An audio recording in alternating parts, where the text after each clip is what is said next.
C'est l'une des 8 unités déployées dans le département aujourd'hui. L'adjudant-chef Alix et le chef Quignou naviguent à la rencontre des plaisanciers du jour pour s'assurer que tous rentreront sains et saufs après leur sortie en mer.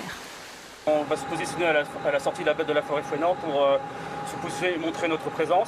Et ensuite, nous allons contrôler aléatoirement les bateaux venant vers notre position.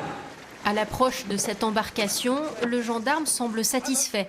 Le père et son fils portent tous deux leur gilet de sauvetage. Alors il me faudrait votre permis et les cartes de circulation. Ouais. Vérification des papiers, vérification du matériel de sécurité, rappel des bons usages. Il s'agit ici de faire de la pédagogie. Le message est reçu 5 sur 5. C'est la première fois que je me fais contrôler depuis quelques années. Je viens en vacances ici 3 semaines.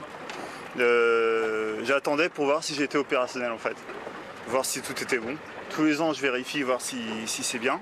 Pour moi ça allait, donc là je suis rassuré. Sur l'ensemble de la journée, plus d'une trentaine de bateaux vont être contrôlés. Le propriétaire de ce semi-rigide revient d'une pêche au Glénan.